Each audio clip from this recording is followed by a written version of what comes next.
Okay, so let's take a look at this Mashiach story. So remember we were saying, I just like looked through my notes because I want to do a little bit of a review before we go forward. So one of the things that I think were kind of outstanding when it comes to this concept of Mashiach, why is it taking so long to get him here, is that there are forces that are really fighting against this coming of Mashiach, which makes a lot of sense. Right? Because who's the greatest force that is going to, pass on, so to speak, become insignificant will be the Yetzer Hara.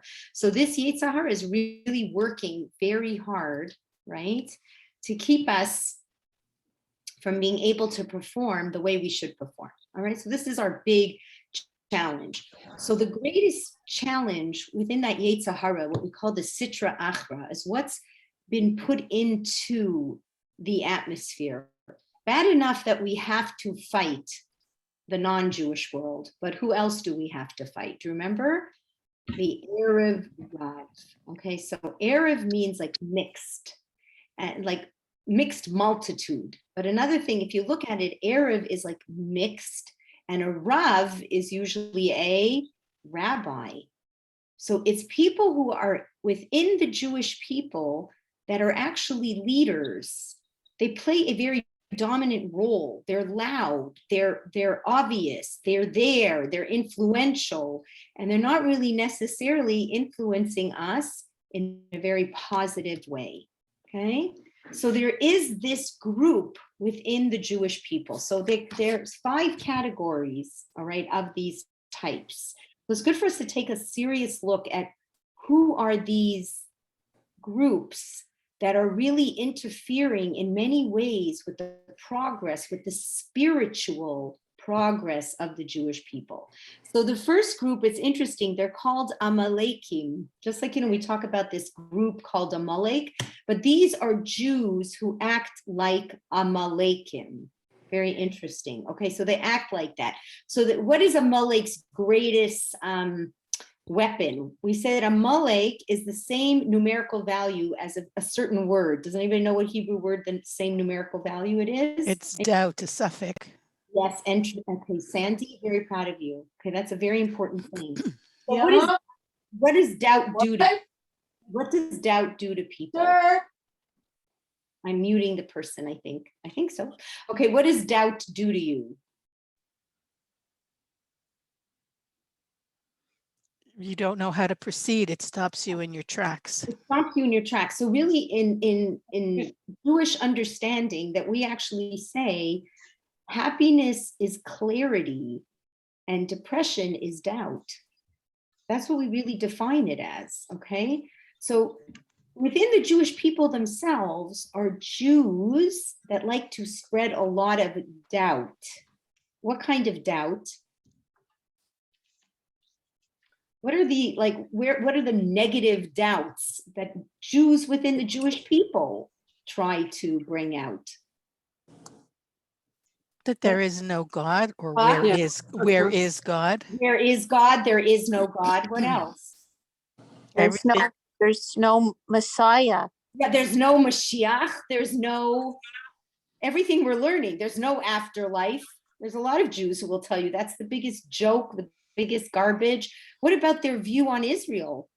There are Jews who hate Israel, okay, who look at Israel as the enemy and apartheid, and the Palestinians as the victims of our terror instead of vice versa. Right or wrong? Yes. Yeah. Okay, so does that cause a problem for the Jewish people? 100%. Does that cause a problem for the continuation of the Jewish people, for the transmission of Torah and authentic Judaism? It causes a lot of problems. Hey, could you see these kinds of people who cause a lot of doubt slowing down the process of Mashiach, right? So these people, it's interesting. Who do we say they are? It's very interesting. Their souls, they say, are rooted in the people who tried to build the Tower of Babel. That tower that they were trying to take down God. So they say that their souls are rooted in those people. Because what were those people full of?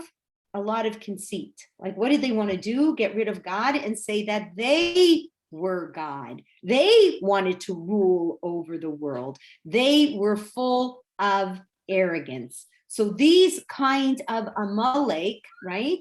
Who there is Amalekim among the Jewish people who cast this kind of doubt. They usually hate Torah. They hate Torah observance. They hate anything connected to God. And they really like to say that they are in control, right? So if you look, let's say you go to Israel, the politics in Israel are very, very, what's the word? They're very, very at odds. There's so much clashing because that's what the clash is, right? There's people in Israel who say, no, Israel's a holy place. Jerusalem is holy. I was once on an airplane and I was listening to these kids who came back from a birthright trip. Okay. So they were talking. So they're talking out loud. So like one said, what do you find so incredible about Israel? And one of them said, you know what I found so incredible about Israel? How unincredible it was. I thought it was going to be such a spiritual place. We were in Tel Aviv clubbing the entire time. Like, what's the difference, he said, between Israel and Manhattan? Wow. Okay. So when you present Israel, he kind of felt badly. He said, like, I kind of was expecting something more spiritual, like expecting something more Jewish, he said. I didn't find anything that Jewish. Like to me, when I finished, like when I left, I kind of felt like, so Israel, so I went to Spain, I went to Israel, I went to Manhattan, I went to like, what's so Israel? So Jews were in a club. So Jews were in a club in Manhattan also. Like do you see what I'm saying? So people who present, right, Judaism as really just like everybody else, then definitely that's going to slow down Mashiach. Okay, so we do have people who are like Amalekim. Now this is interesting. Let's hear this word. Niflaim is, if you listen to that word, the shoresh, the root of it is nafal. What does nafal mean? Pull down. Yes, excellent. Okay, so Niflaim are actually angels that complained to Hashem. It said, why are you making man? Like, what do you need man for? He's such a loser. He's just going to mess everything up. So Hashem said to these angels, you know what? You have no problem. You have no conflict between right and wrong. If you had that conflict, right, you wouldn't necessarily pass it. So those angels said, really? And God said, really? And he sent them down. So these people are called noflim. Like I'm just showing you where the source of their soul and why the source of this negativity that they have. So what are they? So what happens? They came down, these noflim, these angels that fell, and they fell. They became extremely sinful, extremely lustful. Like they really, so among the Jewish people, like Hashem should, forgive me. Like I don't want to talk Lashon Hara, but we're looking at the different types that are holding back Mashiach. Because why do we want to look at these people? Because you want to be the opposite. Okay? And you want to understand what's holding us up in history. So there are Jewish people who bring the worst schmutz to the world. True or false? Yeah. Right? Like if you go through, like, you know what I mean? Some of the celebrities, some of they were Jews, like these crazy rock, like I forgot who he was. Do you remember? He was like, his mother was a Holocaust survivor. He was a nut. He always had his tongue out and he had like all the black weird makeup way before. Do you know? I don't even know who I'm talking about because I can't remember his name. Like, yeah, we're all at that age that we can't remember any names. What? Wasn't he married to Sharon Osbourne or something? I don't know. He was like a nut. Oh, like he was a nut. yeah. Okay, and he started this idea of people dressing crazy, acting crazy, doing everything crazy. Like a Jewish Mick Jagger? Was it Mick No, Jagger? no. Jagger, I don't think he's Jewish. I hope not. Osbourne, something Osbourne. Yeah, Ozzy Osbourne. I can't remember. Could be. So I'm just saying, like, we could bring the worst. So we could be a no-fall. Like, we could fall even farther, right? And these people are proud of their fall. And they advertise their fall. And they influence, this stuff of falling. Then there's another one, the Giborim. Who are these? These were they're mighty people. They were also people from that door of the tower, the door of Babel, that tower, sorry. And they want to build themselves a name. Okay, these are Jewish people. George Soros. right? Like, it's an incredible obsession with himself and his beliefs, and he's willing to, destroy the entire world. And he's a gibor. What does that mean? He's so incredibly wealthy, right? He has the money, the power to manipulate, right? He manipulated the pound, right? In England, he made the pound fell. He became like a multi-gazillionaire from it. Like, a gibor. And these kinds of people, it's nothing to do with Judaism, nothing to do with God. They don't like God. They don't like anything to do with Judaism. They're just giborim, like they're just full of their own might, okay? And some of these people may even look like they support Torah institutions, but they'll only do it if you do what they say. Okay? So it's very interesting. So you can have these people full of power that's just manipulating and controlling and doing whatever they want. Like, they get so full of themselves, and they can sometimes like clothe it as if they're big supporters of Jewish organizations. But again, only if you do what they want. Okay? So it's very, very interesting.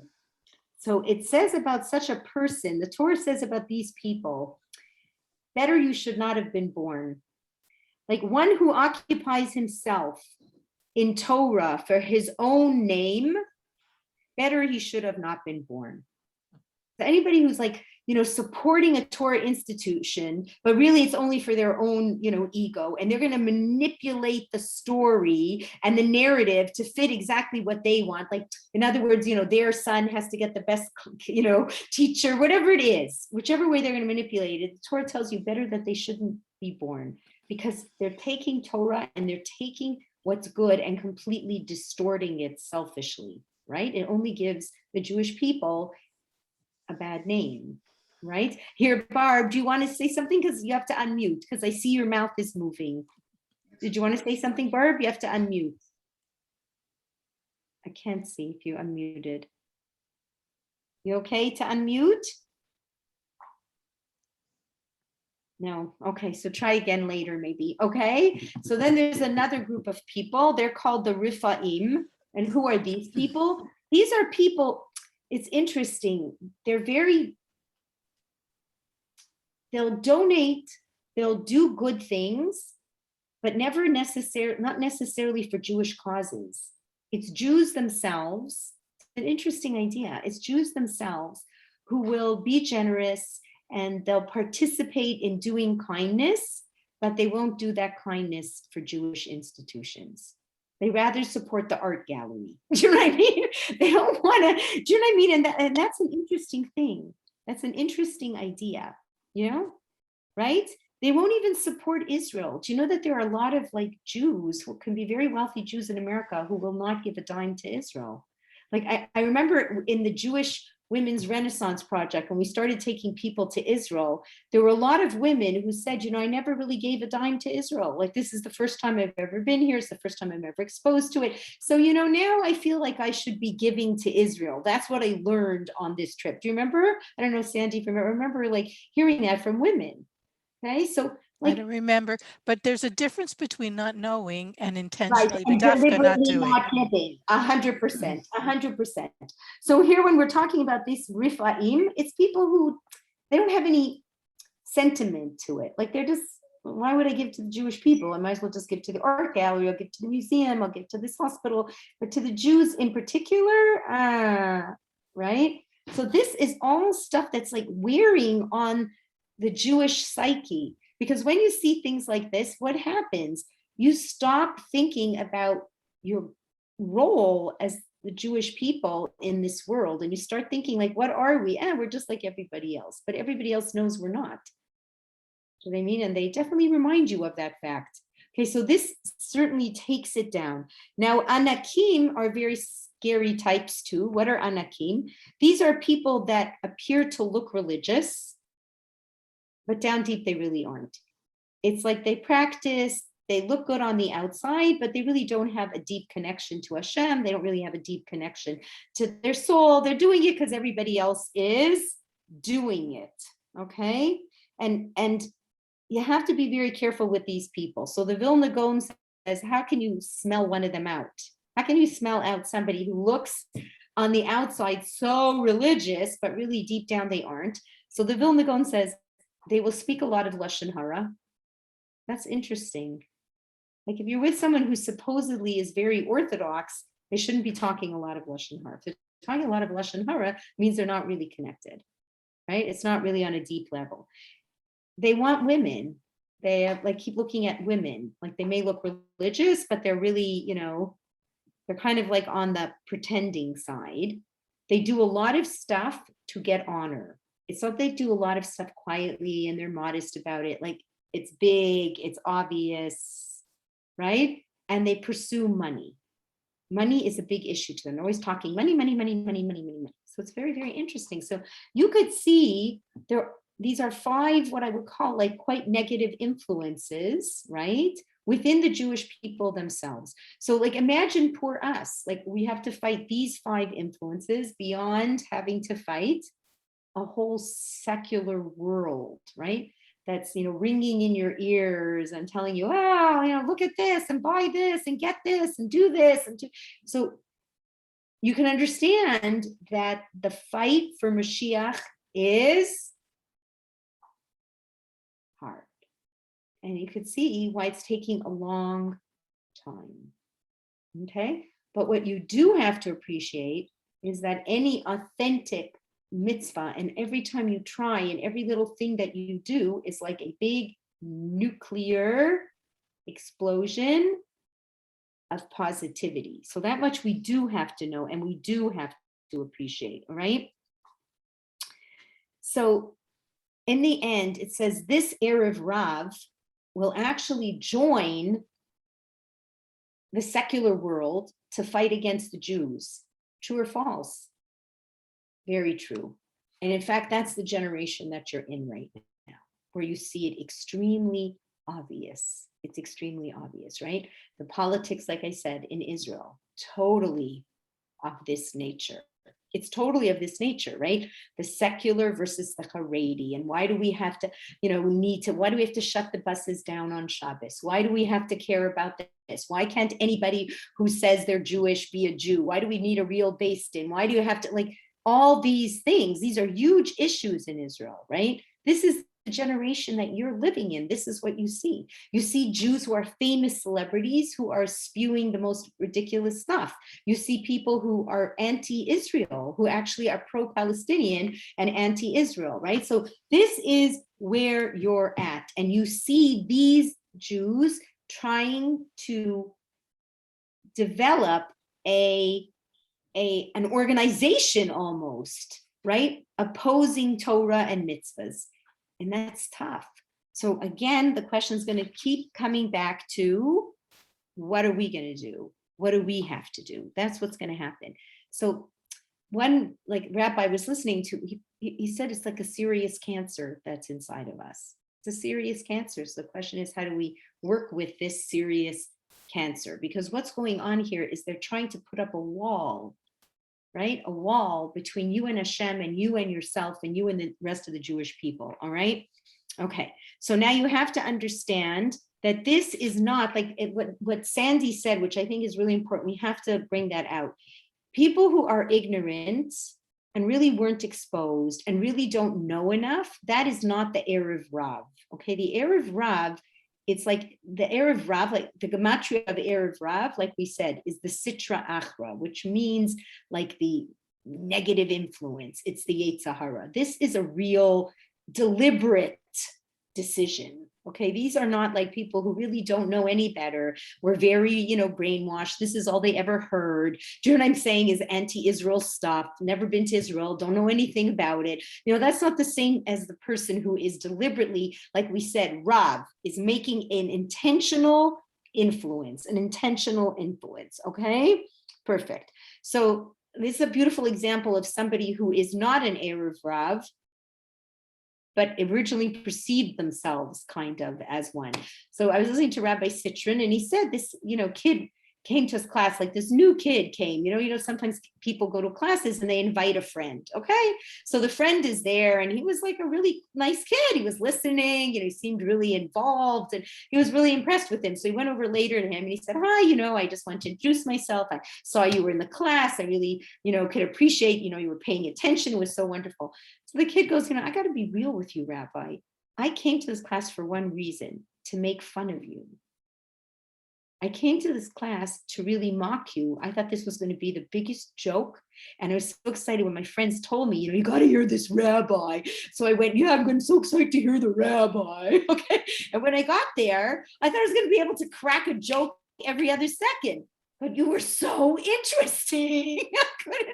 I really loved what you said. Okay. So that is not an Erev Rav.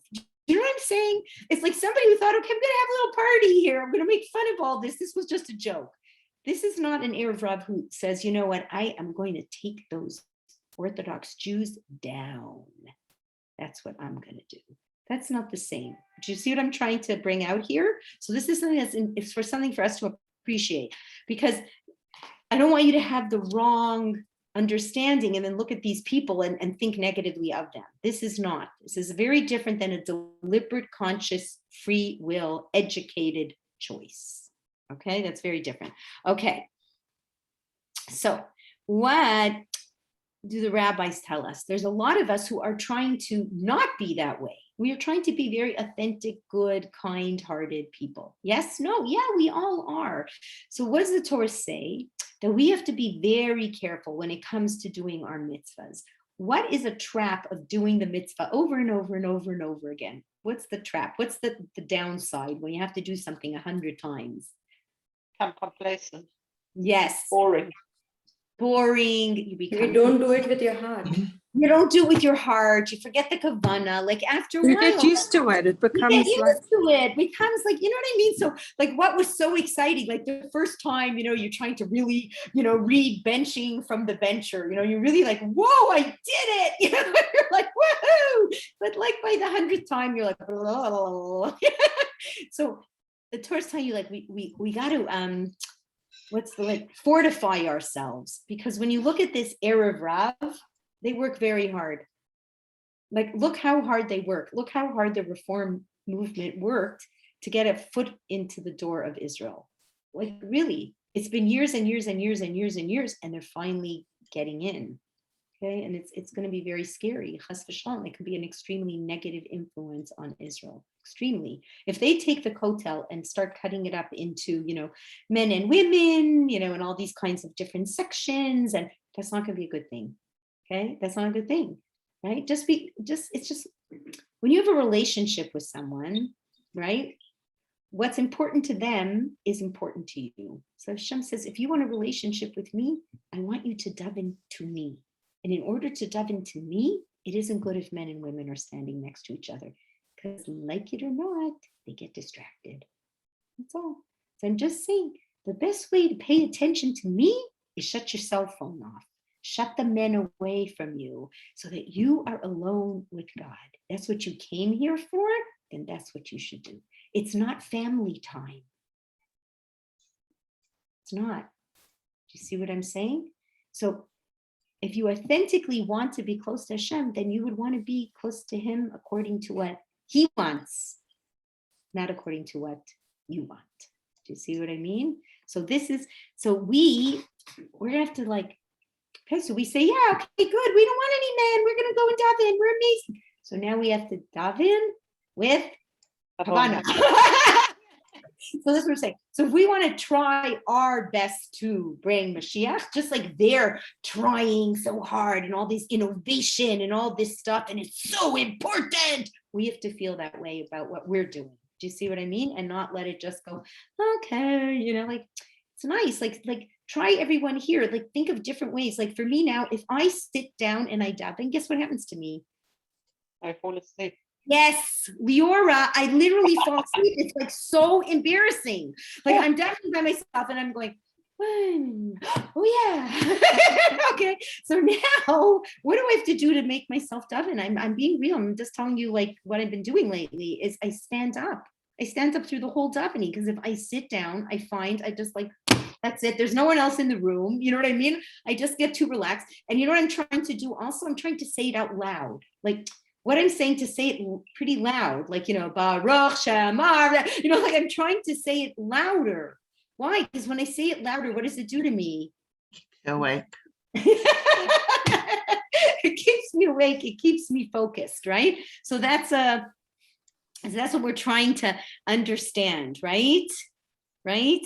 Okay. In fact, that's what he said. Like there was a great rabbi, it was a few hundred years ago, the rabbi who wrote the Sefer Habrit, okay? And he asked a question, like he said, I don't understand, Hashem, like this isn't making any sense. Like you're keeping us in this gullus forever. And so many people, they're learning Torah, they're trying their best. What's going on? And then he said, that's what it was. Like when he looked at it, it was like they're trying, but their best is not necessarily the case. You know what I mean? Like they're not putting their heart into it. So the same thing he said, like, we never say, this year in Yerushalayim, we go next year when I finish Barganos, okay? When my son has his bar mitzvah, when I get my outfit next year in Jerusalem. Okay. It was just an interesting idea. So it's not that we're, I don't look at us as fakes. I really, really, really, really, really, really don't. I look at us like Noach, like we're tzaddikim. What's a tzaddik? Somebody who falls and somebody who rises. So it's not that like we're saying, oh, we're bad. Look what we've done. We don't have kavanah. It's like we don't have kavanah. So let's try to have Kavanah. That's what it is. Let's just try to up the game, right? Because it's interesting. When you say you are davening for Mashiach, okay, I want people to unmute. I'm going to ask you, why? So people tell me, why are they davening for Mashiach?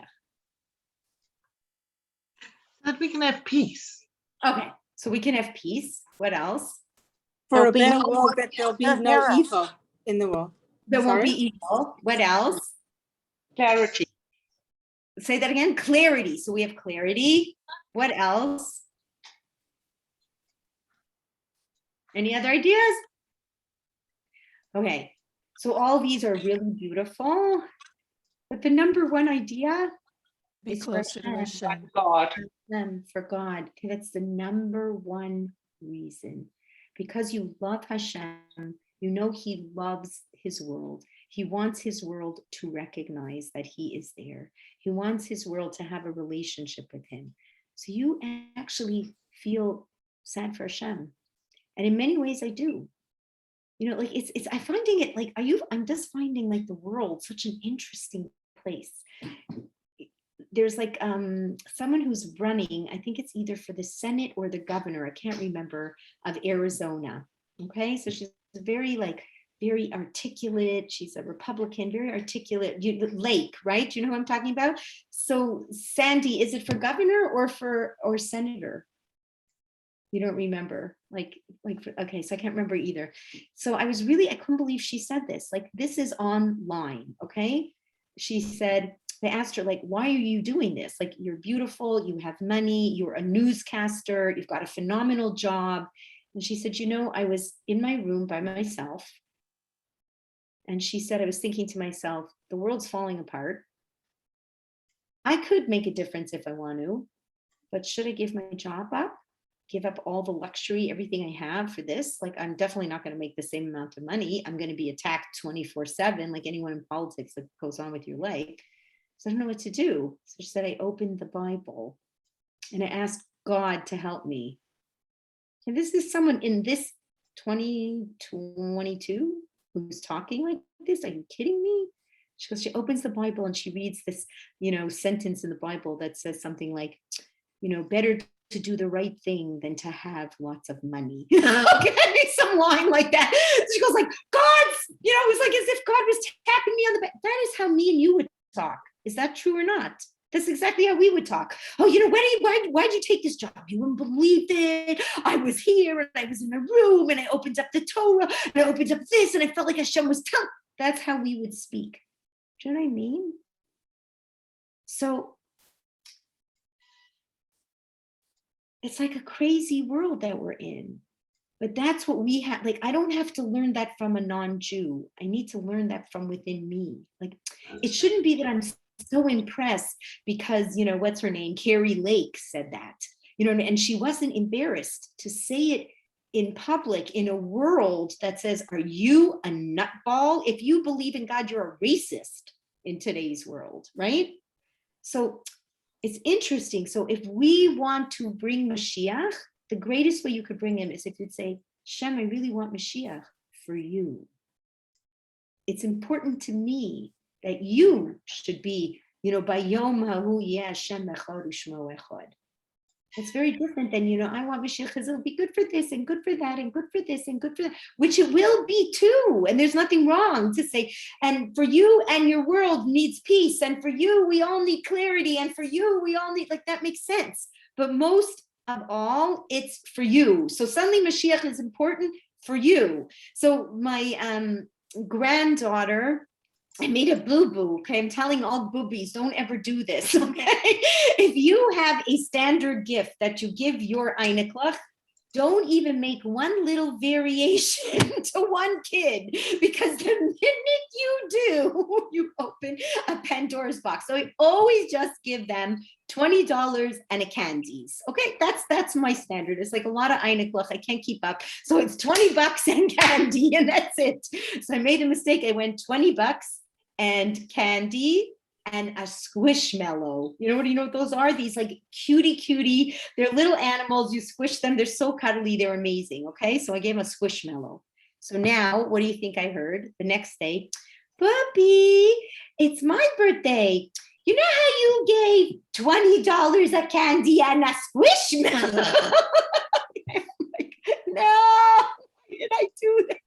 Okay, so now it's like everybody's like, how come she got a squishmallow? Okay, You have to buy a case of I have to buy a case of squishmallows. So what's going on? What am I trying to bring out to you?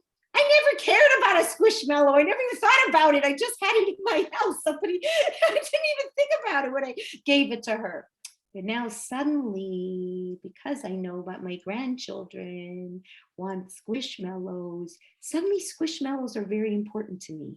I have to look around for them. I want them. Why do I want them? Not for me. I want them for them. Do you see? So that's what it is with Mashiach. Mashiach, I don't even understand what it means. But if Hashem, it means that by Yom Hahu Yeh Hashem Echad U'Shmo Echad, if it means that on that day the entire world will know that you are God, then I want it for you.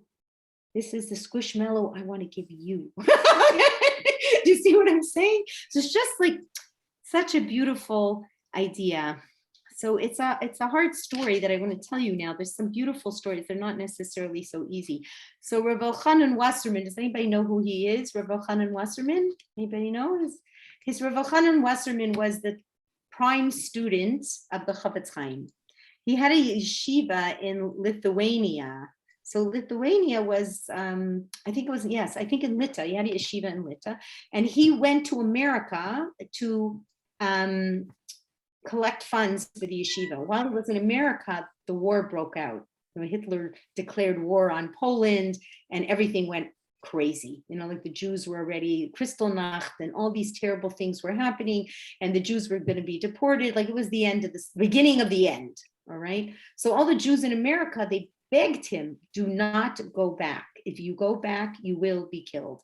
And he said, I'm going back because I am the shepherd and I'm going to lead my boys and I'm not going to let them die without me. So he went back and he told the boys, he said to them, I want you to understand that we're about to do one of the greatest mitzvahs. When you say Shema, you're about to give up your life. And it was true. They were coming after them because the Nazis, what they hated the most, what did they hate the most? Torah Jews. Right? Anything to do with Torah. That they hated more than anything else. More than even a secular Jew was a Torah Jew. That was like the worst, right? Because you leave one Torah Jew and what happens? Judaism sprouts again. So he knew it, okay? So he gathered up everybody. And this Rav Elchanan Wasserman said, I'm going to do with you, there's a bracha you say before you die on Kiddush Hashem. I'm going to do the bracha with you. And we are going to stand proud. I don't want anyone to scream. I don't want anyone to panic. There's nothing to panic. We're going to do this mitzvah with the greatest of kavana, okay, with the greatest of self-sacrifice. That's what we're going to do. And that's what they did. There was a person who survived who saw this and came out to tell the story. All right. And he also said to them, which is a little, he said to them, do this with all the strength that you have. Do this with all the kavanah that you have, so that you can save your brothers and sisters in America, so that they should never have to go through this. We will do the suffering for them. Could you imagine?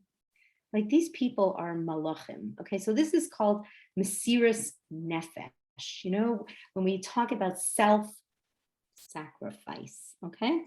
So self-sacrifice is an incredible way to show Hashem, like, you're willing to give up something from self. It doesn't mean we all, you know, we're going to die on Kiddush Hashem like that. But today in our world, like, I was teaching a kala, okay? Like, this new bride, sweetest girl, beautiful girl, really beautiful girl. What did she have? Exceptionally beautiful hair, okay? She's a Baal Tshuva, so it's not a person who grew up with this stuff. You know what I mean? And she came to me to learn about Taras HaMishpacha, about mikvah. Now, mikvah is, there's parts to mikvah that are so beautiful, and you're like, wow. But then there's parts to mikvah that you are like, what is this? Okay, like, this is crazy stuff. Okay, like, right, these different things that you have to do, and like, people are like, what? So when I sat her down, I said, I just want you to know, mikvah has all these beautiful reasons, but it's also what we call a mitzvah called a chok. What's a chok? Anybody know? We don't understand it. We just Yes, excellent. Mitzvah that doesn't make any sense to us. You know, you can't wear wool and linen. You went out and bought yourself a nice suit. Now you got to send it to somebody to check to see if there's wool and linen in it. Like, come on, give me a break. All right. So certain mitzvahs that just, like, they don't seem to make any sense. So I said, you know, it doesn't make a sense. So she looks me right in the eye. She goes, you know, I wasn't brought up with this stuff, but I'm going to tell you why I'm going to do it. So fill in the blank. Here's this, like, beautiful Baal Tshuva about to marry this really cute guy, and she's coming to learn all these different mitzvahs that are really, you know what I mean? They're not 100% what you really think is normal. Yeah, And then because, she said, why? Why did she because say she was so beautiful that all the boys wanted her, and she didn't want to just be that girl. okay, She so that wanted could it to be special. I don't know. okay, That so would that could be. be. Oh, sorry, I don't know. That was what I. Because God said so. Sandy, how did you know she said that? That's exactly the words she said. She said, I am going to do this because God said so. So that's what's motivating me, because Hashem said so. And then I'm just looking at her and she goes, see this?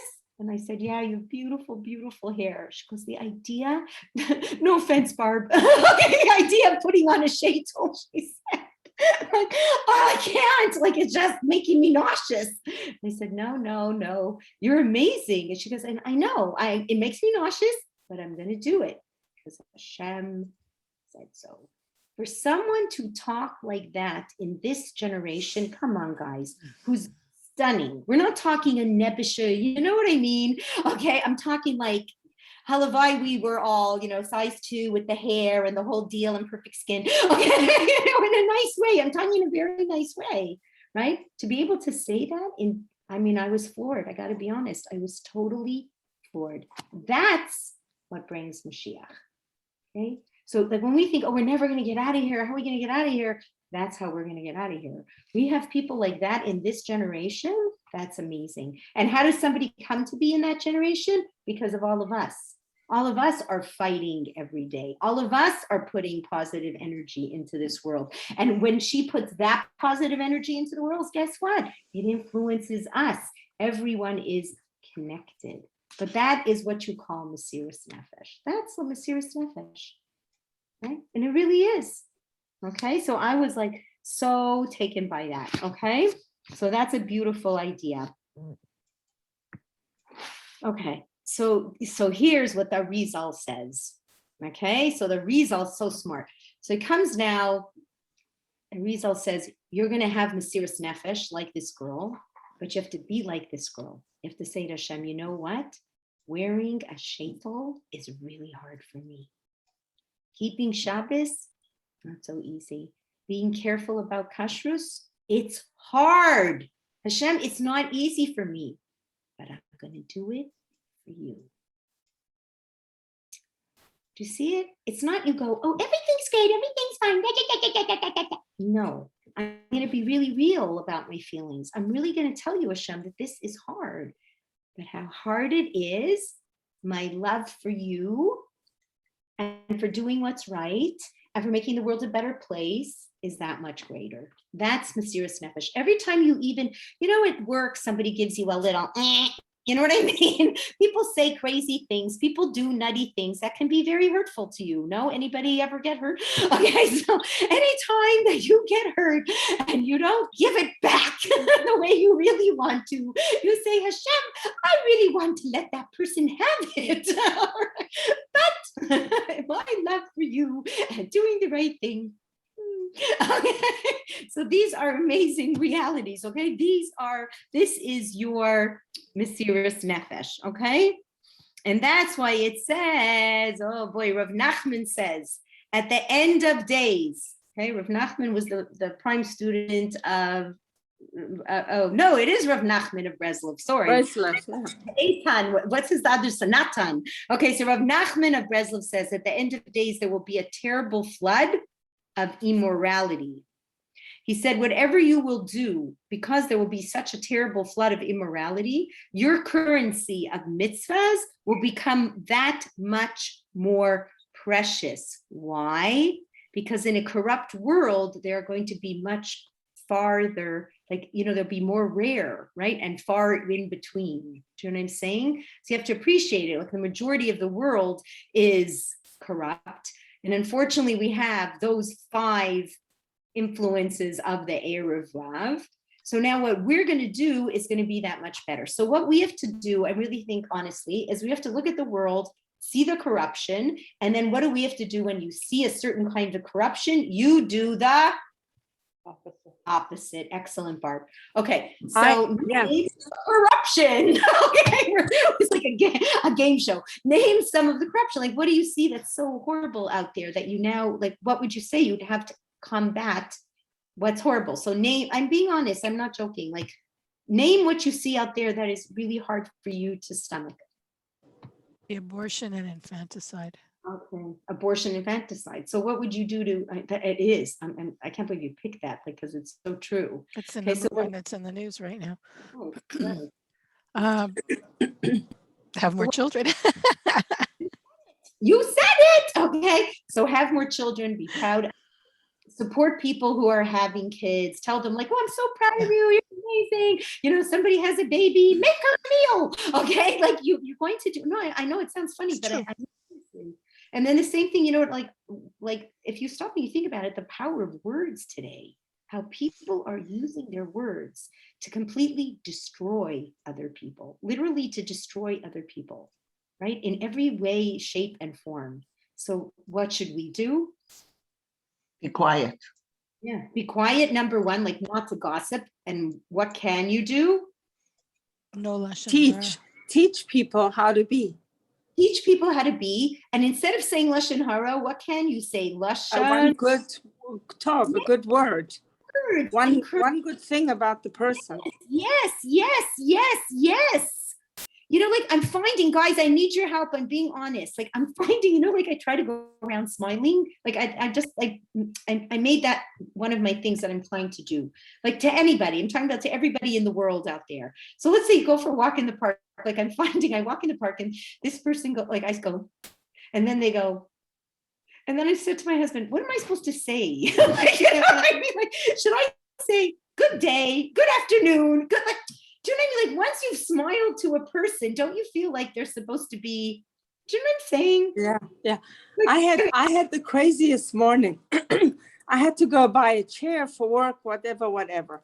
So I was all upset and I went to find a chair. I walked into a store, no one was there. I went right to the back of the store, right at the back.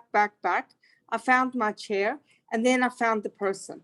And this person is Christian. Mm-hmm. And I don't know why or what, but I started talking about Judaism and this and that. And he said to me, like, God bless you. He says, I'm 70 years old. I didn't know what a Jew was, that Jewish people are good. And I don't know what, I can't even tell you what happened. It was like, I felt like I was not there. And why I had to go there to buy this chair was like beyond me. It It was such an incredible story. He said, I'm a devout Christian and my whole life I've been called by Christians a Jewish pig. Oh, because I started talking about the Erev Rov to him. I said, they're Jews that don't like to be Jewish and they don't follow the laws and we are all different and all this business. And I said, we should be teaching people the 10 Commandments and all the good deeds. And he's like, wow, I can't believe what you're telling me now. You're brilliant. I said, no, I learn Torah every night. But, so, I don't even know what I said, but he was so excited. You never know how you impacted on another human He said, being. you can't believe what you've done for me. He thought Jewish people were all bad. I said, no, we good. I said, when they fight in Persia, I said, before a Jewish person hits someone, they actually phone to tell the intelligence that they're coming. Yes. We're very good. I was telling them how good we are, but in a nice way to the world. I don't know what I said, but it was, I don't know. It was an amazing experience. Hey, And good I for you. was so glad that I bought that chair. So, it was very... So that's an amazing reality to fight all this negativity. Okay, so let me see. So we said, and that's interesting because when people are fighting and saying there is no God, you did what you exactly were supposed to do. You brought a recognition of Hashem. You talk about Hashem. Hamanti ke'adaber, I believe according to the way I speak. So it's beautiful. Okay, so what about everything you watch, like people are so promiscuous, like that whole... So really, what does that mean? It's like Hashem's call to us, like we got to be a little, like up your tznius. Because when you live in a world like this, it's very, very easy to let it go, right? You see everybody dressed in a certain way. So it kind of makes you feel like, okay, so what's the big deal if I'm dressed a little less, the opposite. Okay, the opposite. You want to really, right? We want to, with Mesiras Nefesh, we want to bring in that opposite expression, right? Gender identity, like be very proud of being a beautiful woman. You don't have to be a this or a that or a who or a he or this or that, like all that stuff. No, there is a boy and there is a girl. I had a baby boy. I had a baby girl. Okay.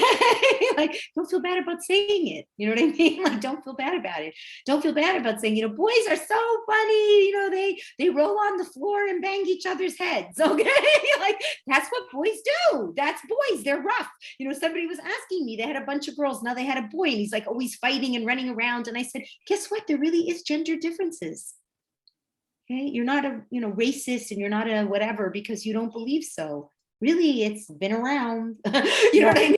When I had Daniela, I had the condo and it was perfect because she was just gluing and sticking. When I heard I was having a boy, I had to have a house because with the ball and the car, and I experienced it was real. Okay, a world that's very narcissistic. It's always talking about my needs, my opinion, my this, my that. You have to do extra chesed in this world. This world needs a lot of chesed. Okay, a conversation, a kindness, a this, stop, hold the door for people.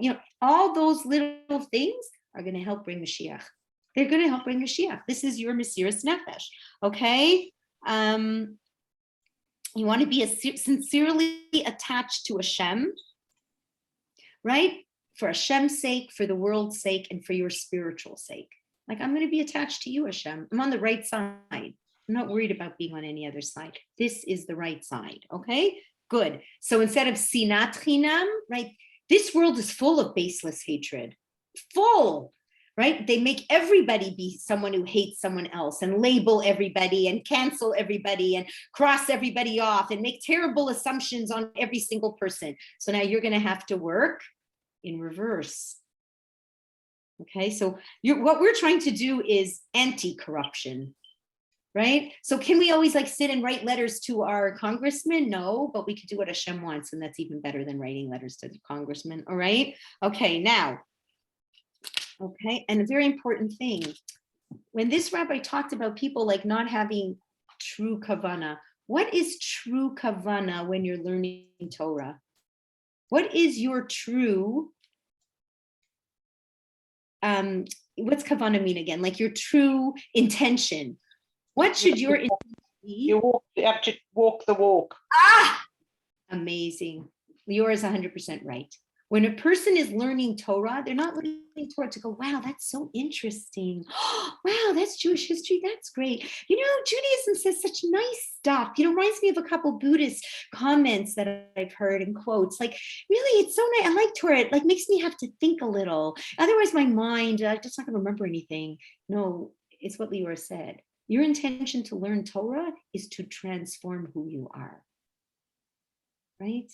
So that you could go to buy a chair and start an entire different ball game. From the Torah that you knew, you could impact on a person, you could state your beliefs, you have a whole different reality. You don't just go to buy a chair.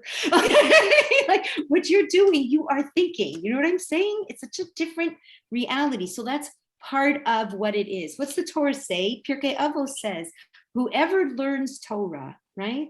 And they work with the Torah and they want to learn it and they want to integrate it. Then Hashem says, when you learn Torah for the sake of learning Torah to be that better person, then Hashem says a huge paragraph in Pirkei Avos that you will be rewarded and you will be loved.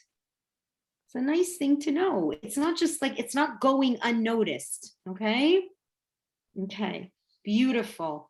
Okay. So now I'm just going to read one story that I heard that was so beautiful. And I just want to read it. And it's very funny because many years ago in Westmount, we found this song and we used to sing it all the time at Shalosh Shudas.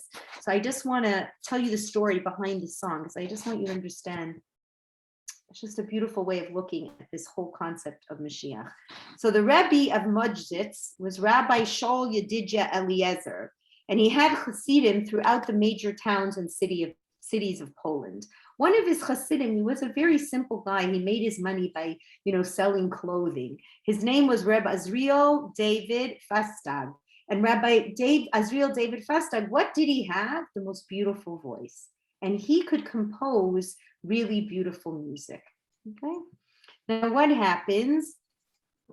In fact, he was one of these people, like at Westmount, there's people who, lead the services for Rosh Hashanah and from Yom Kippur, and they really sing. And not only would he sing, he'd bring his brothers. He had like younger brothers, and they would be like the choir in the background. And people all over Poland, they would want to go to this little shul just to hear him because his voice was so beautiful and it was so from the heart, right? Anyway, the dark clouds began to come over the skies of Europe, right? And the Nazis came. And in terrible decrees, the yellow patch and the ghettos and all kinds of horrible things. And people could fathom what was happening. Like, how could all this be turning so dark? Meanwhile, Baruch Hashem, the Hasidim had succeeded in getting their Rebbe, this Mozditz Rebbe out of Poland. They succeeded in getting him out, which was a great miracle. And he ended up by 1940 in America. So it was really like a nace. Like they took him to Lithuania, and then he went from Lithuania to Russia, and then to Shanghai, to China. There was a group of Jews who ended up in Shanghai. The Mir Yeshiva was taken to Shanghai. And from there, he ended up in America in 1940. So meanwhile, what was going on in Europe, okay? So meanwhile, tens of thousands of Jews are being shipped off daily to Auschwitz. And on the train was this chassid that we were talking about, right? This chassid who was the one who had this beautiful voice. And he was on one of the cattle cars. Everybody is squished together. Everybody knows it's the end. They're all crying. People are wailing. People were dying in those cattle cars right then and there, right? And he goes over to another chassid on the car, and he says to him, remind me the tune of the song that we sang on Yom Kippur for the Rebbe. And the other chassid turns to him and he says, have you lost your mind? Do you know where we are? We're all going to die. We're on our way to Auschwitz. Do you understand what's going on? What are you thinking? Have you lost your mind? And then this man, this Reb Azriel David Fastag, it's a true story. He kind of came into himself and he starts humming. And he starts humming this song this song, the Ani Mamin. You know this Ani Mamin Bamuna Shalema. So it's the one he did was Ani Mamin, Ani Mamin. Does anybody know this?